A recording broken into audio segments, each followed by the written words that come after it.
Good morning. Steve Weber here. I am the host of the American Gumption Morning Show, being hosted here on Spirituality Gone Wild, also appearing on the American Gumption YouTube channel and the American Gumption Facebook page. So if you're not already a subscriber and getting notifications for when we go live, go ahead and sign up and make sure that you always know when we go live. And of course, you can watch the replays anytime during the day. So anyway, today's Friday, August 21st, and it's it's a beautiful day out here on the East Coast. I don't know where you folks are, but where I am, it's just perfect. It was about 60 degrees this morning and beautiful skies, and going to be 84 today. Nice blue, not too bad humidity. So just a wonderful end of summer day here on the East Coast. Alrighty. So yeah, it's been 3 weeks now. This is show number 15. And so for the last 3 weeks, I've been broadcasting 5 days a week, and starting to get into a routine, feeling good about the way the show is evolving, and my routine of getting it together. I end up journaling most every morning, and I've done that for several years. Maybe at some point I'll go into a little bit more about my technique and why and how. But anyway, I journal most mornings, and what I wrote this morning is that I need to update my plan. So much has changed in the last 3 weeks that there's just so many new opportunities that have come from this show, doing this on a daily basis, interacting with the guest, meeting other people and part of the Spirituality Gone Wild world. And so lots and lots of new opportunities are popping up. So what I wrote about was the fact that I need to update my plan. I had a plan, I've had a plan since, we always have plans. We always have plans. And so anyway, I had the vision of starting the American Gumption Project. That started a year ago. And then this year, I really started to put some meat on the bones as far as what that would look like. And so the plan is, always had been and still is, that I'll end up traveling around the U.S., living and working from an RV for the next several years. But I'll in the short term, what's happened is I'm here in Pennsylvania, and I've started the American Gumption Morning Show, and that is presenting a whole bunch of new opportunities. And so while the plan of living and working from the road does not have to happen, that's not the most important thing to focus on at this particular moment in time. And it's not the most important thing with all the new opportunities that are showing up. And these are good things. These are very exciting things. So as I was journaling this morning, I realized that, it's time to, just take a little bit of a step back. Here it is, third week in, and go, okay, what new opportunities have really shown up? And how do they fit into that bigger picture plan? Okay, big picture plan still is solid and looking good.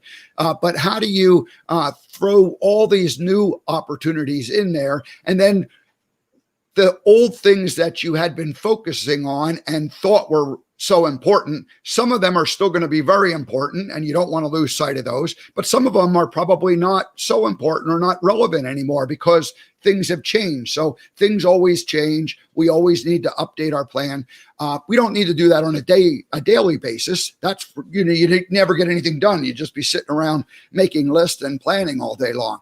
But every so often, and depending on where you're at in a project, you need to stop, take a little bit of a deep breath, list all the new things that have come on, and then figure out how do they fit in with the old things that you were planning, your original plan, and how do you, what things from the original plan, do you let go of and go, they're no longer relevant to where the reality of where we're doing right this moment. So you make adjustments and you change course.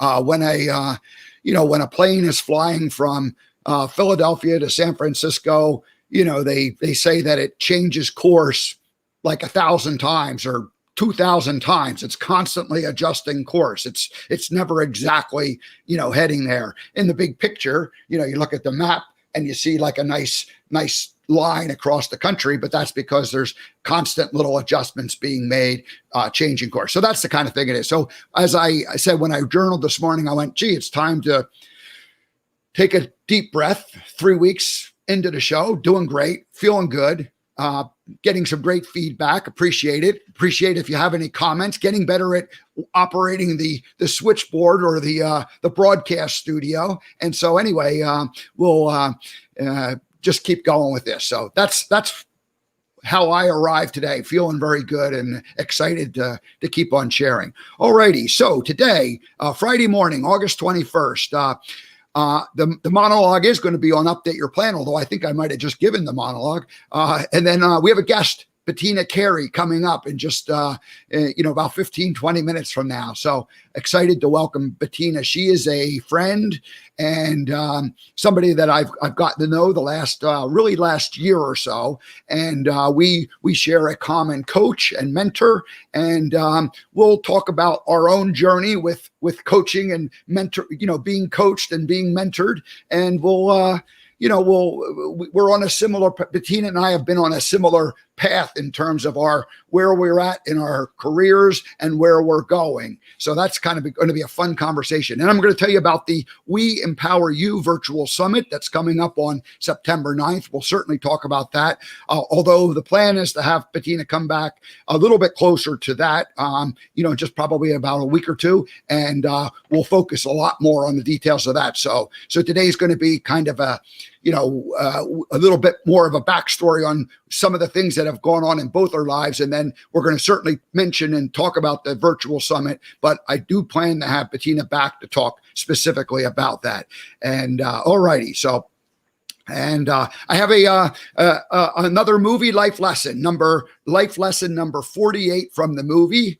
So, there's 94 life lessons that I identified last year for the 25th anniversary of the movie Forrest Gump, and did little snippets. So we'll play that and tease you with that. So a couple of announcements. Monday, I have Earl Pova from British Columbia, and he is going to share the story of Lolita.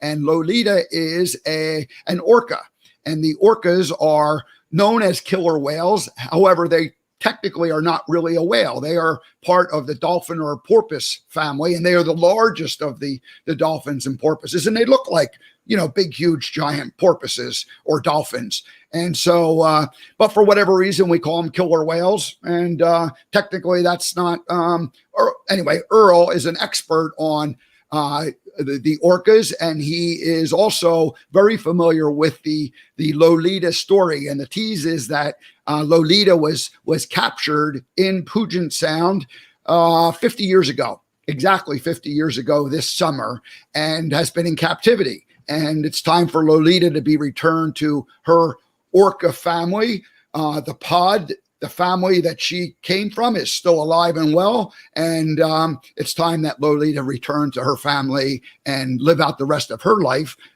where she belongs, not in the Miami aquarium that she is now, or SeaWorld, or whatever it is. So Earl will give us an update on that. That's coming up on Monday, and we tried to schedule Earl a week ago, but he was not in a place that he was able to broadcast properly from. So we're hoping Monday's connection works. So if all goes according to plan, that's what's happening. Tuesday, we'll go across the pond to London, and we'll meet Nikki Roscoe. So Nikki is a wonderful woman who I met 5 years ago in Washington, D.C. at a conference. And she is, it was a speakers conference, but she really is a coach and healer and expert in a whole bunch of different domains. And so it's we're going to have her here on Tuesday to kind of give the big picture, and then on we're going to have her back the following Tuesday on the 30th the 1st of September. Yes, I had to look on the calendar. The 1st of September, she'll be back, and we're going to talk about crystals. So the next 2 Tuesdays will be Nikki from across the pond in London. All righty. I've been mentioning the 5-day challenge, tech challenge that I've been taking with my coach and mentor, Tamara Fleming, who is the founder of the Space Love Club and The Meaning of Space, themeaningofspace.com. And so Tamara helped me clean up my house last year when I was getting rid of everything. And we did it in a way that was meaningful. And it wasn't just like taking a bunch of stuff to the dump. It was figuring out how to repurpose as much as possible, yard sales, getting rid of things, donating things, and downsizing it. And the Meaning of Space and the Space Love Club became my sounding board. It's a kind of a funny thing that you go through when you downsize and you change your life radically. And so I was grateful that I had the opportunity to share with a group of people that process. And so it was like therapy, because I was processing all the things I was going through doing for about a 3-month period, working day after day, getting rid of stuff. It was a very nice group to be part of. Anyway, Tamara is part of that. Her group is the Meaning of Space. Her belief is that in the big picture of the world, our place, the place we live, our space, the house we live in, the environment, the rooms, how it all affects us. It affects our DNA. And so if we become more intentional about our place and our space, then we can actually make changes in our life that work for us. So it's all about transformation, and it's all about living a better life. So Tamara has been having a quarterly. She has typically a 5-day challenge,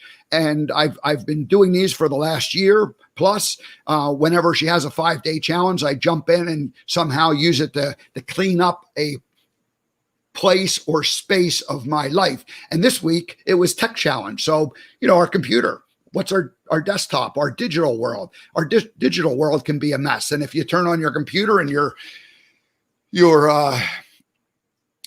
screen is filled with folders and they're all a mess. I mean, it's a creative drain. It's an energy that, you look at it and you just don't feel, you don't feel the love. You don't feel the positive vibe. So this week has been all about cleaning up the different places that we do our digital work. And Monday was our desktop, and the other area that collects a lot of stuff is the download folders, the download file. And so your desktop and your download, they seem to be where everything gets collected. So you want to be able to take what's there, and on some kind of a regular basis, move it into an area that makes more sense for you.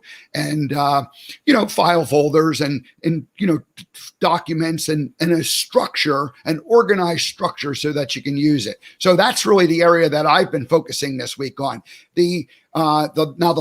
Yesterday and today, she's talking about the email inbox. And so whether you use Outlook or Google or whatever kind of whatever kind of an email system you have for managing all that, that's its own kind of rat's nest. And so I went through 2 years ago, maybe it's almost 3 years ago, I realized that I needed to, the changes that I was making in my life. I had a bit of an obscure email system that I was using, and it was great, and it actually worked fine for me. But as I was trying to connect with the rest of the world in a bigger way, I was coming up against limitations. So while this particular system worked pretty good as like a self-contained little package for managing it, it wasn't very good for managing my calendar and managing and getting my calendar to integrate with everybody else's calendar, because we all send out digital invites to each other.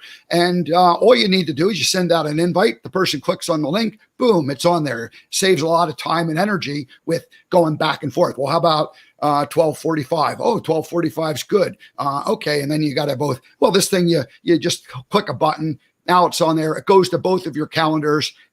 the links, whether you're meeting by phone or by Zoom or by, some other method, that information can all be put in there, and then you have it on your calendar, and you can delete the email. And when your calendar comes up, it gives you a little message. So anyway, I switched to Google Suite, G Suite. So my documents, I keep. I don't use Word a whole lot anymore. Most of my documents are kept on, Google Docs. So I'm trying to put more and more and then the spreadsheets, the same thing. Google Sheets, I use that. Those can be converted to, Excel or to the other docs, Google documents or Word, Microsoft Word. So anyway, we can do all those things, but I'm trying to do less and less of that where you send documents to people. I would rather it be a link to a in the cloud type thing. So that's what I've been cleaning that up. And so anyway, the wrap up the story of the 5-day tech challenge. The email portion that Tamara has been talking about the last couple of days has been less important to me because I went through that 2 years ago and feel like, hey, it's, I'm not going to, I could always improve it, but I'm not going to worry about that today. So anyway, that's how the tech challenge went for me this week. So thank you, Tamara Fleming, and for the Meaning of Space for helping me to get my life organized more and more and more. So, and I do see that our guest has showed up in the green room. So she looks great back there. We'll welcome her in just a few minutes. And, but in the meantime, hopefully our little people who take care of our guest in the green room will go in and make her feel comfortable. So yes, and she's giving the thumbs up, and even it looks like there's people fanning her to keep her comfortable. So, all righty. We'll welcome Bettina in just a few minutes. All right. So, let's see. I want to, shift gears just for a minute, and I want to, do another movie life lesson. And, I do these. I've been doing these. So the story is, the backstory is, last year for the 25th anniversary of the movie came out on July 6, 1994. So July 6 to 2019 was the 25th anniversary, and for 94 days leading up to that July 6th day, I ended up sending out one little video clip of what was a life lesson from it. So today we're going to go with life lesson number 48, and that's called, I titled it, "The Rain Stops and the Battle Begins." So if all works, here we go. And the battle began. Hi, today is scene 48 of the 94 best scenes from the movie Forrest Gump. I'm Steve Weber, and I've created this video series of life lessons and best scenes to celebrate the movie's 25th anniversary. One moment, things can be one way, and the next moment, everything can change. After 4 months of rain, it stopped. The sun came out.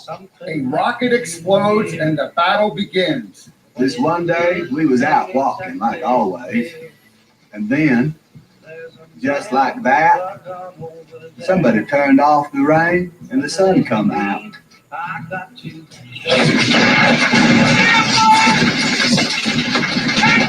The misery of rain turned into the joy of sunshine and the fear of battle. In a few short minutes, everything had changed. Everything can be different without even a moment's notice. Things can change in an instant. It takes gumption to be able to change in an instant. It takes gumption to be able to stop doing what you were doing and start doing what needs doing. Do you want to be more Gump-like? Stay alert, be ready to shift gears, change directions, and stop doing what you were doing and start doing what you need to be doing.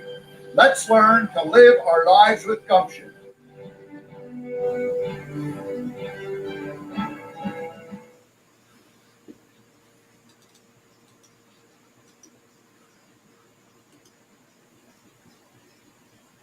All righty. So now I want to make sure that I have that screen turned off completely.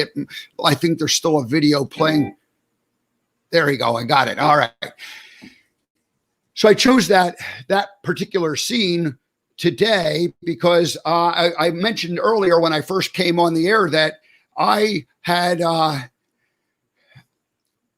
journaled this morning that I needed to kind of make a different plan and do things a little bit differently because what. Tired of the media. All right, hold on a second. Pushing false narratives. Well, take a look at this.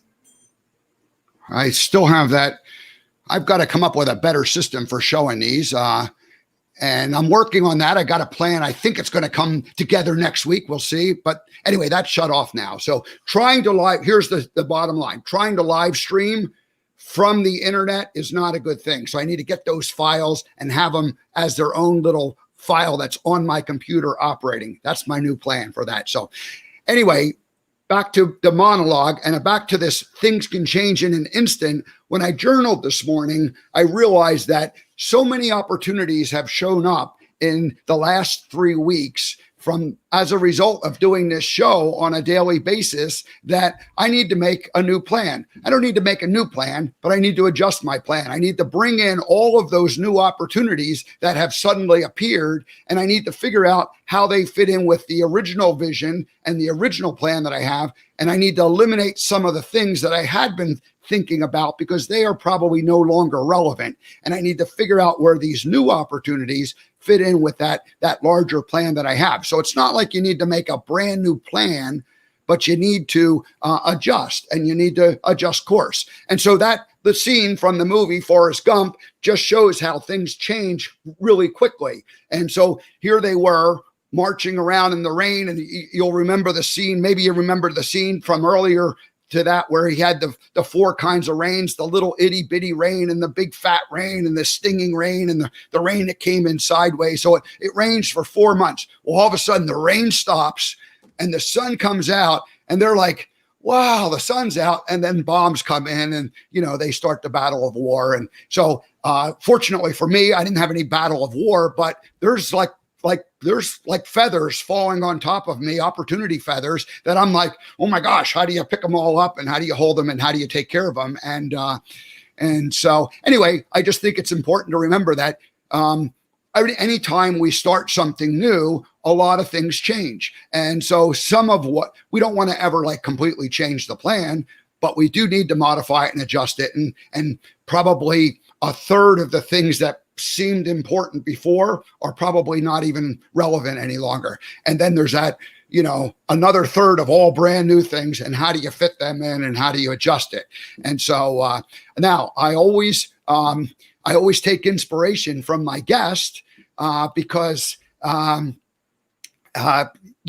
movie, the life lessons from the movie Forrest Gump are relevant to what happens in our life day after day after day. And so whenever I have a guest, I think about what is that guest bringing that's somehow changing my life or somehow making a difference. And what is it that the guest is doing that is changing the life of other people and making a difference in other people's lives. And so without further ado, I'm going to invite Bettina to come and join us. And let's see, she looks like she's ready to go. Hello. Good morning. How are you? Morning. This is really fun to watch you doing your monologue and to set the stage for our conversation. Yeah, we have a mutual friend, coach, and mentor that is actually how we met. And I mentioned Tamara Fleming and her Meaning of Space group, and that's how you and I met about a year ago. So before we do that, I want to. And I'm gonna do 2 things. I'm gonna introduce you. I'm gonna read your bio and intro, and then I'm going to play what is the first time guest welcoming song. So anytime someone comes to the American Gumption Morning Show, we have a song that we welcome them, and it's kind of a big deal. And so you'll only get this once, Bettina. Whereas, the welcoming song, I expect you're going to come back and visit us again. And so you're going to have to appreciate that. All right. Okay. All right. So Bettina Carey stands 4'9.5" tall. She inspires and empowers women to create big results. And I did not know this about you because we've never met in person. We've only met virtually. And I thought you were, a giant, just the way you come across. So Bettina specifically focuses on helping women break through their earnings glass ceiling, kick self-imposed limitations to the curb, and live their legacies now. I like that. Living in the moment. Excellent. Whether she's coaching from a live or virtual stage or conferring with a small group of women on the rise across from a conference table, she's a champion. She championships who they are, and she develops strategies and helps them to figure out their own strategies. And she does this with straight talk. Straight talk. People need straight talk. Otherwise, they don't always hear what, roundabout talk doesn't work so well. So anyway, Bettina is the Chief Empowerment Officer of the Women's Empowerment Marketplace and creator of the We Empower You Virtual Summit, which is coming up on September 9th. So we're going to touch a little bit on that today, and then we're going to have you back again in a week or two, and we're going to talk a whole lot more about that. But I definitely want to talk about that. But I also want to share a little bit of the backstory on how we ended up being here today. So Bettina has a big dream to change the globe by helping empower women and bold men who want to start and run an online business. And finally, Bettina's book titled Breaking Through Your Own Glass Ceiling, Unlocking Your Full and Hidden Potential with Your Master Key is being written right now during this time of COVID. And we are asked to stay tuned for the release date. So I'm sure that will, like all of Bettina's project, it will be birthed and brought out into the world in short order. So Bettina, Carey, welcome to the American Gumption Morning Show. And let's play that first time guest welcoming song, and then we'll get into our conversation.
Cool is that? You had me dancing here.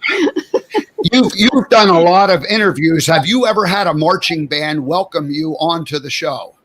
I have not. That is the Washington Post March, originally written back in the 1880s, I believe. And I forget the gentleman's name who wrote the original song, but Glenn Miller Orchestra is what made it famous in the 1940s, kind of that swing version. And this is a takeoff of that. So that's very cool. Thank you so much. Yeah. So welcome. How are you doing this morning?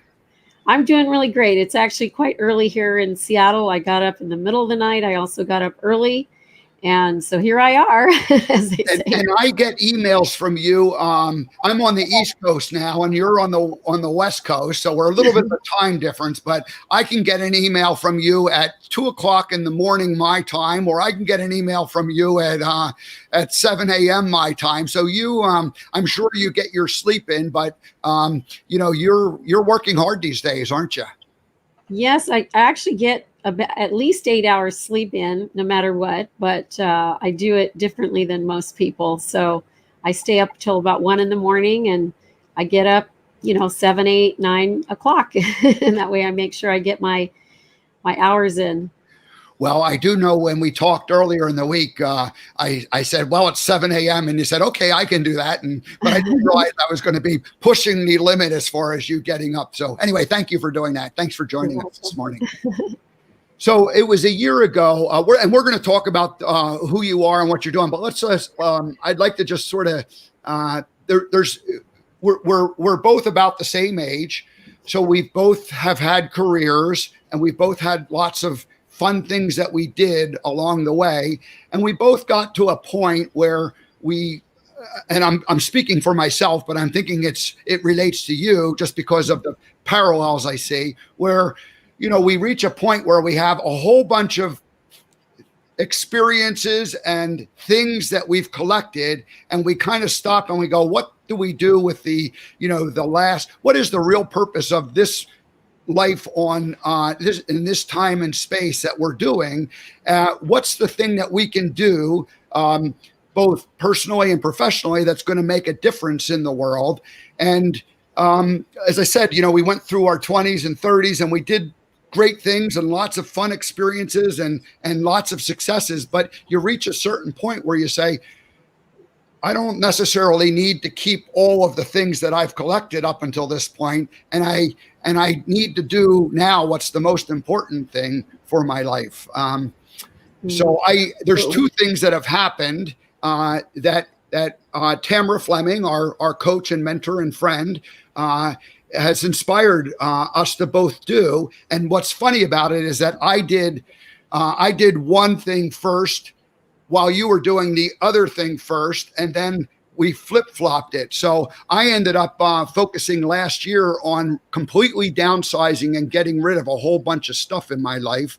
And then while that was going on, you were involved in a year-long program called My One Big Thing, where you kind of lay out what's your vision, for the future. And so then I cleaned up my life and I joined the One Big Thing for this year. And you, somewhere along the line went, gee, I have a whole bunch of stuff from my life past that I needed to get rid of. And you've been working on that. So anyway, I just thought the journey continues, actually, Steve, because you can only give away and downsize so much, and then there's a part of you that holds back and holds on to things. So I'm on this. I think it's going to be a lifelong process of letting go and letting go and letting go, and then eventually I'll have just what I need.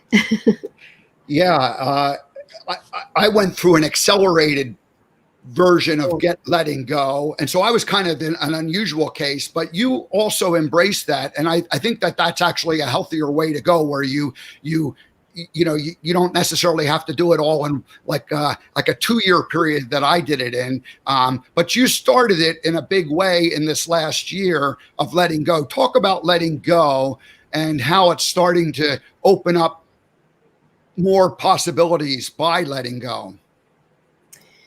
Well, a friend of mine from years back said to me, what are you going to put down in order to pick up something bigger, right? Her name's Nancy Solomon, and she's a wonderful lady out there who's doing wonderful things for women and empowering women. And so that's stayed with me for, 8 or 10 years, maybe 11 years now. And so I'm constantly in my mind going, okay, what is small and what is bigger that I'm going to be picking up because I'm letting go of the small. So when I started the One Big Thing journey, and the idea was to create the one big thing for me, which is to create a women's empowerment movement, and to do that through a summit and to do it through a book. And so that was my journey. My one big thing turned into like two big things. And then COVID hit, and things changed a little bit. But along the way, what I decided to focus on was I had put, when I moved where I'm living right now, I put everything that had to do with women's empowerment that I'd been doing from 97 through 2011 in my garage. And it was literally as far back as it could get in the garage. It was buried with all kinds of stuff and things. And it was also back there because I had felt a bit of a failure because I had to stop doing what I was doing. I was literally bankrupting myself. I was trying to help women. I'd helped upwards of 5,000 women by that point. And I just couldn't figure out how to make a living, just a decent living, helping these women, because I was helping them at the expense of myself. And so when I looked into my garage, it literally would give me, that uneasy feeling in my stomach, because even though the history was in the back of the garage, every time I lifted the door, it reminded me of all of the suffering, in a sense, that I had gone through to give that up and to, journey through. But one of the biggest ahas that came through that process was that I faced fear, right? So that's false evidence appearing real.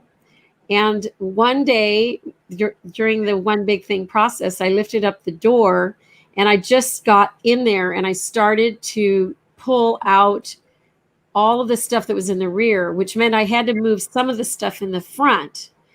And as I was looking through everything, I kept thinking to myself, what do I have to put down in order to pick up something bigger? And then, of course, I've got other things that Tamara has shared with me, which is, someone else could use it more. So I would be creating these piles of, this is small, I could do better than that. This is broken. This is recyclable. This is garbage. Why did you keep this? And all of a sudden, slowly but surely, the garage started to diminish. And the interesting thing, as I moved things out, then I also started to see the flow of cash. And so I kept moving and moving and moving. And one day someone said, do you mind if I pay you to put some things in your garage? So not only had I created enough space to see and move all of my women's empowerment stuff, I actually had created someone to pay for that garage. So it turned out to be quite an experience. And of course, now the garage has had a number of reiterations of itself. All of the stuff from the women's empowerment movement came to the foreground.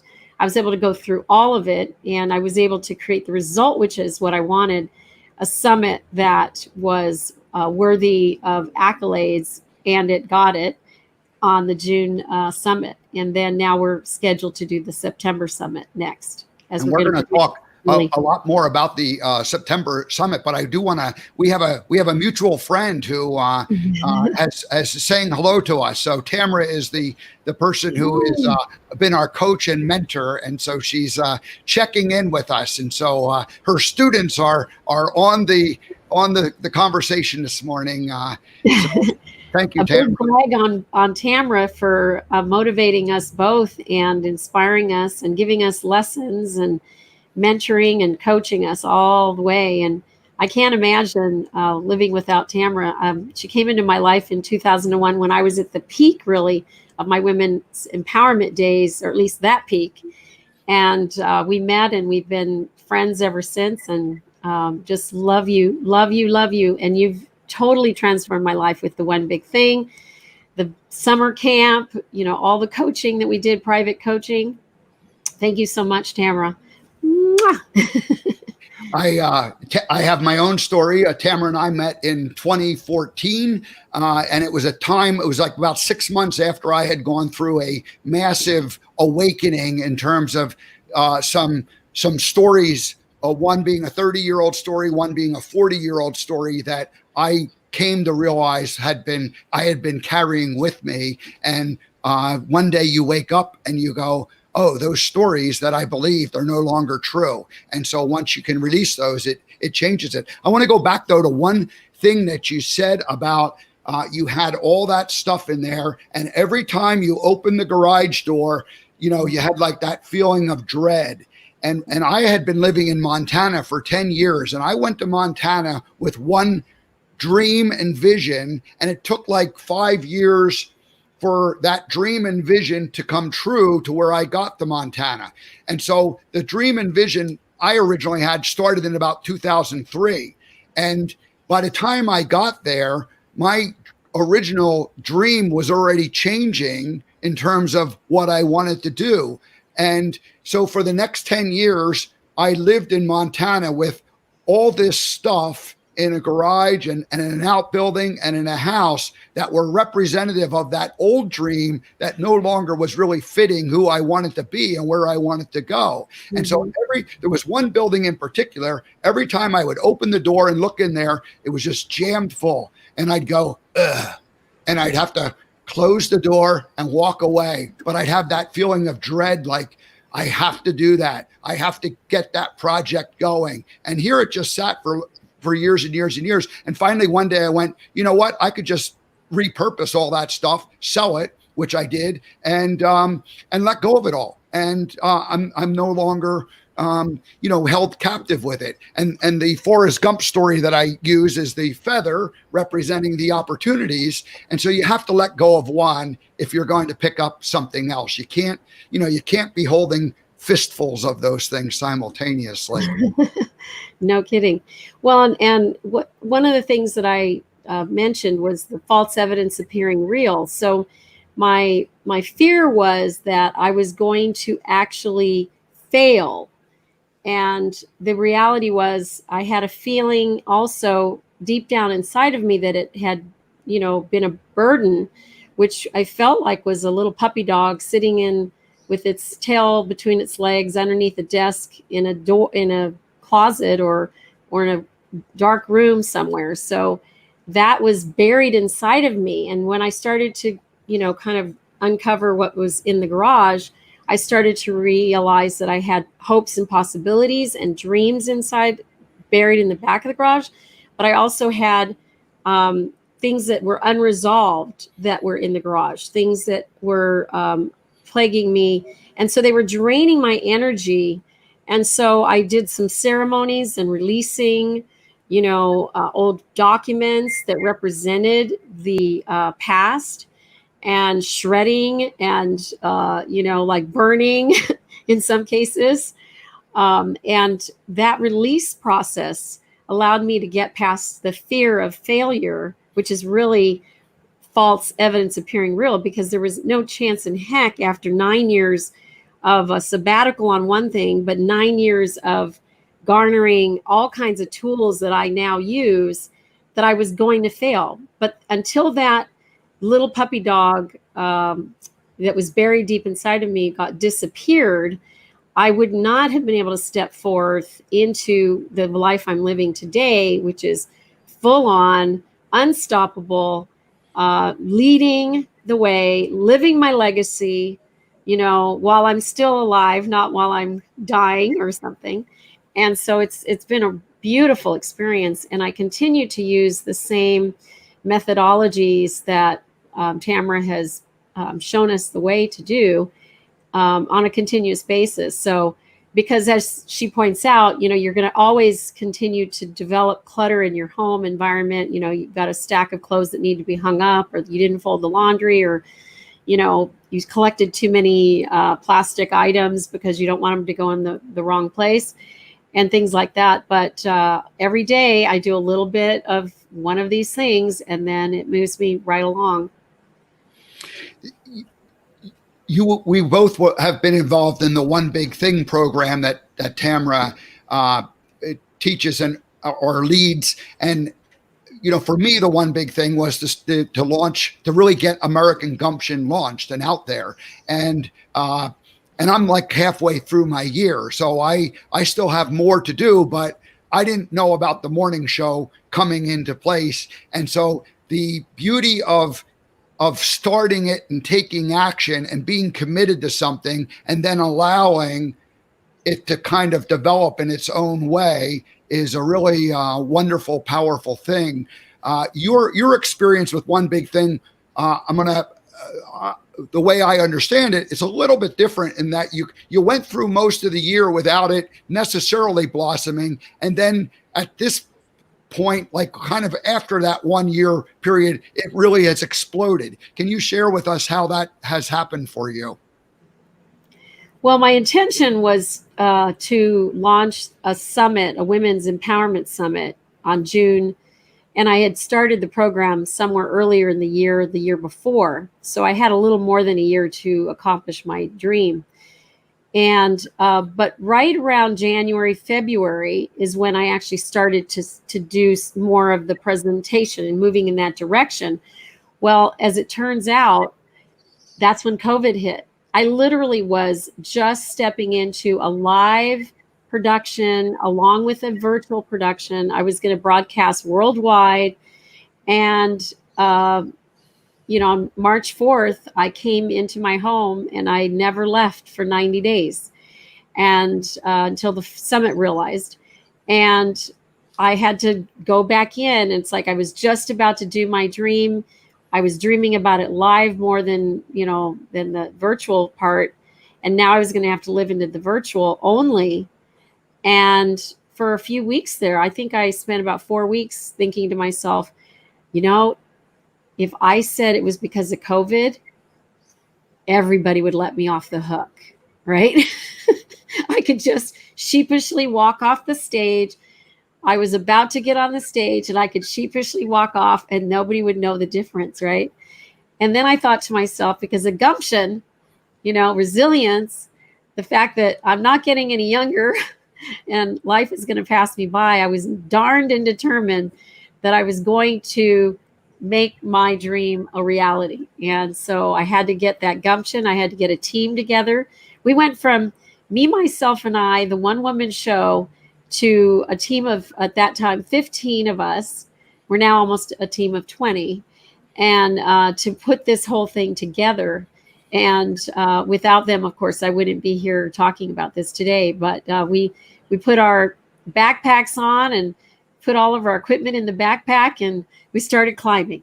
And we didn't know what we were doing because we were launching 2 apps, one app and bringing on another technology, the Zoom technology, and learning the platform. And there we are, climbing up, learning, and growing. And all of us, not knowing what we were doing, but at the same time, very smart, intelligent people. And together we locked arm in arm and we climbed up. And then now we looked up, and although we can see a 360 of, all of where we reached, now we see another mountain in the distance, and there's a place in Washington here where you can climb up to probably many of them, where you can see multiple mountains all the way up into Canada and all the way down into Oregon. And of course you can see Mount Rainier as well. And so now I'm just looking around going and I'm going to climb that summit and that summit and that summit. And so now we're doing quarterly summits. It was supposed to be an annual event, but now that COVID is here, we are definitely living into bringing something together. And there was a big transition that happened and occurred in part from your attendance as a man coming into a women's empowerment event. So now we've changed the name to We Empower You Summit. And it's open, of course, to men, and we actually are marketing to men as well as women. So we are interested in uniting together with our male counterparts to change the globe one business at a time. The wage gap and the revenue gap for business owners that are women is ginormous, and they're estimating that it will not change for 50 to 100 years. And I am damned and determined to make sure that that is not the case in my lifetime. I want that to shift somewhat. And I think when we do it with our male counterparts, we're going to have the ability to have more success. Well, I appreciate that you did change the name from the Women's Empowerment Summit to the We Empower You, and that's really a pretty recent change. Yeah. And I remember the original one came out on June the 10th or 9th, and I was part of your list and was aware of it, and I did not sign up because it really did feel like it was like for women and for women, and so I was kind of like, gee, do I, belong here? And Tamara was speaking, another friend, Lauren, was speaking. And so all my friends were participating in the summit. And at the last minute, I said, I have to be part of this. And really the message is not strictly for women. It's actually, you're talking about business principles and success strategies for creating a business online. So it's not necessarily something, it was originally targeted towards women, but what you're teaching is actually gender neutral. Correct. Yes. And so for years, we've actually always had in parentheses that, and bold men are welcome too. And so we've always had men speakers. We've also had attendees that were men. And I just know they have to be really, really bold to come into a audience, full of women.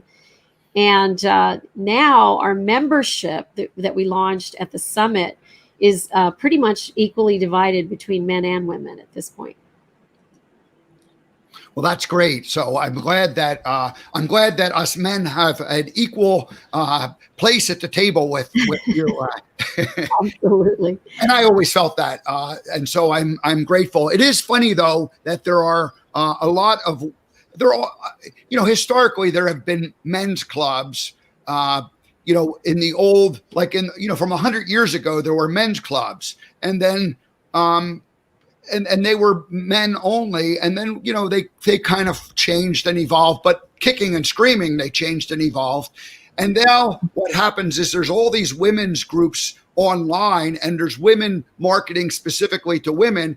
I guess it's because women are more open-minded to being coached and change. I don't know exactly why, but anyway, I think it's beginning to change. I mean, we're the field is being leveled out, and I've learned, it feels like I've learned more from women, or at least as much from women as men. So I like hanging out with you ladies. Yes, and thank you so much for participating. So, we're all in this together, right? Absolutely. And so if we leave the male counterpart out, we're not only not going to get where we need to get, but we also are missing out from that advocacy, that support, that camaraderie, and also some of the lessons and some of the lifting up that can occur. I know personally, I have a strategic business partner who's a male, and I've learned a lot from him. I mean, a tremendous amount. From 1 year in particular, we signed a pretty big contract together, and turns out 30 days later, a little cold feet going on with the client. And I'm saying to myself, let's just let it go, because, I don't want to work with someone who doesn't want to work with me. And he's like, absolutely not. We have a contract. It's a 2/3 buyout. They can buy it out if they want it. And of course, it was just a cold feet moment. We've been with them now for 3 years, but it was such a different thing. And I was actually in the Caymans at the time, and I was using my watch phone to have a conversation with him. I thought, okay, well, I'm going to think about that. And then within 24 hours, I thought to myself, you know what? I'm going to write this client. I'm going to tell them that not only did they hire the two of us, but that we have behind us a team of people. They really just bought a marketing department, and they need to suck it up and you stay on the same page with us. And I wrote them a nice little note to that effect. And we've been with them ever since. But I probably would have just said, okay, fine. You don't want to work with me. I don't want to work with you either. And that would have been the end of it. And, tens of thousands of dollars would have been down the tube. So his male, decision-making at the time influenced my response back to the client. And that ended up resulting in, now we're all friends, and, we work well together, and we're accomplishing great things for the company. And, we bumped up our contract with them. So it's kind of like, if I hadn't have done that, just think, we might not be where we are today. It's funny, I talk about the law of attraction a lot, and part of the law of attraction is setting the intention, but then letting go of how it actually comes to us. And that sounds like what you did there. You had the intention of working with this person, but ultimately you at some point you stepped back and you let it go, and you weren't going to force it. And it was only going to happen if it was meant to be. And that part, if you had pushed and pushed, I don't know that it would have came. But when you step back and let the decision sort of come in a natural way, that's what the law of attraction to me means. Well, and that's a really good point, because in the past, when I was doing the women's empowerment movement in the past, and I was doing everything, and I wasn't following the laws of attraction, I was more codependent with some of the women, trying to help them, but not teaching them how to fish, but really fishing for them. Mm-hmm. And it really is not a good thing, right? It wasn't empowering. It was disempowering for them. And it was certainly disempowering for me when I was looking at my checking account, going, I just did a 200-person event, and the hotel got paid 18 grand or 20 grand or 28 grand, and I got nothing, right, for all of that effort. So at the end of the day, you know, we really just have the ability to attract what we need. And that's what's happening since I went on the journey with the One Big Thing, is just things are falling into place. It's like a magnet. I'm just the magnet. I'm just doing what I do. And then things are just coming into place very, very nicely. We only have a minute or so left, and so I want to ask two questions. How do we? And it was my monologue this morning. How do we, when suddenly all these things are coming to us? How do we decide how to handle those? And then I want you to just do one last mention of September 9th, and we will have you back and we'll go into more depth about exactly what that's going to be. But you know, when we have a whole bunch of opportunities, how do we sort them out and then finish up by telling about the September 9th event? Well, I have a little bit of a strategy that I use if there's a lot of opportunities, but mainly it's just embrace the flow and try to be very focused about your intentions and your actions. But when I can't decide what's the very next steps or how to prioritize, I will take a deck of cards. I will take a notepad, little sticky notepads, and I will write out all of the opportunities that are coming in. And then I will take the cards and I will see if there's a pattern, see if there's something that's showing up. And I'll put all of those cards, just like, you know, the 4 card sets that you have. And then I will put them in order in each of those so that I know there's these 4 piles. Mm-hmm. Generally, it's going to turn out to be 4 piles.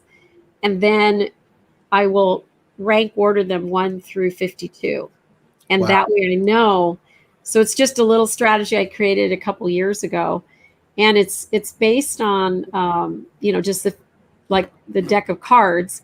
And then I also have another technique I use, which is chutes and ladders, right? So in the game of chutes and ladders, you can go very quickly or you can go very slowly, right, through the course. So right. I will literally write out a course that's quick and slow. And then I'll decide, do I want to follow that path quickly or slowly? And I'm on the right course just by, you know, one, just attracting it and then trying to let it sort itself out and really trying to integrate it all into my life, as opposed to, everybody talks about life balance. I don't know that there is such a thing, but integrating things into your life, that is possible.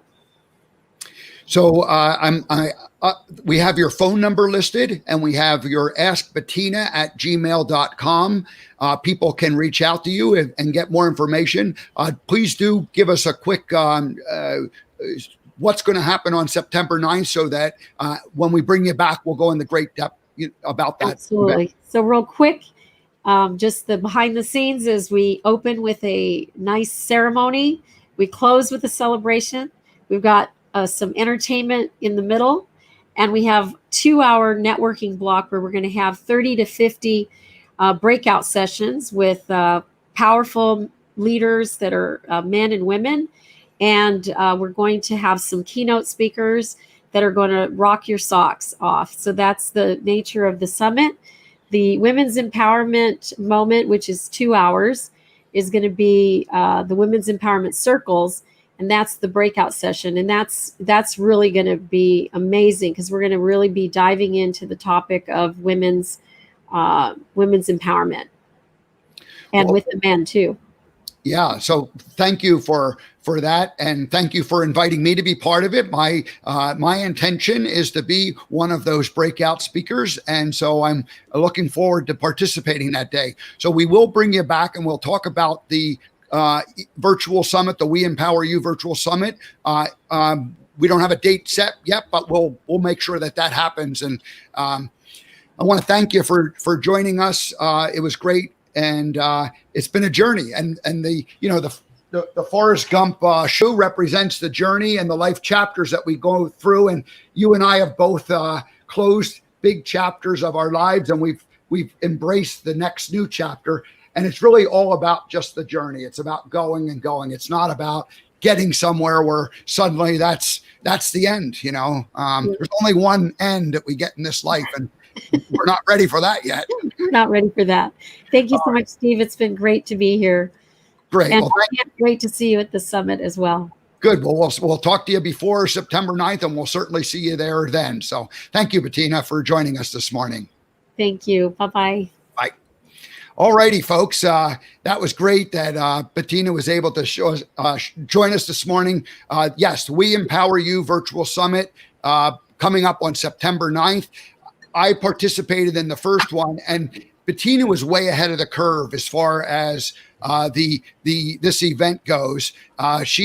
She was ready for virtual on June the 9th. And it wasn't like until around July 1st that people really caught on to the fact that virtual is our new reality. Everybody went into virtual immediately, but there was no, it was like forced into it. And so it was awkward, and it wasn't fun, and it wasn't like an attractive place to be. And so her event that happened on June the 10th was organized, and it was set up for it. She said they created an app that housed all of the different events that were going on. So they put an awful lot into it. And I know it's only going to be better this time. So we want you all to track Bettina down, and we'll talk about it again coming up here. So anyway, that's today's show, folks. Thanks so much. We'll see you on Monday. I have guests. I have Earl Pova. We're going to talk about Lolita, the orca that was captured 50 years ago and has lived in the Miami Seaquarium ever since then, and needs to be returned to its family, its pod in Puget Sound. And then on Tuesday, we're going to go over to England, and we're going to talk with Nikki Roscoe. So we'll see you next week. And I also have guests. If fingers crossed, we're going to have a full week of guests next week. So we'll see how that goes. So anyway, everybody, have a great rest of your Friday and a great weekend, and we'll see you next week.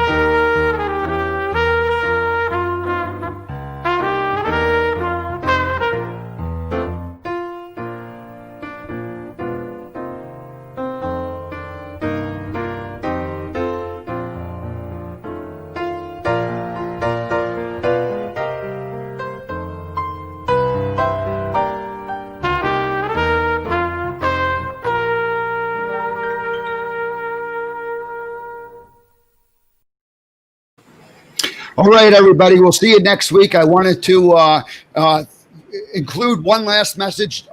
Debbie G, our co-founder of Spirituality Gone Wild, checked in and said that the Women Rising is on tomorrow at 8 a.m. Pacific, 11 on the East Coast. And so that'll be a great show here on Spirituality Gone Wild. All right, everybody. Have a great weekend. See you later.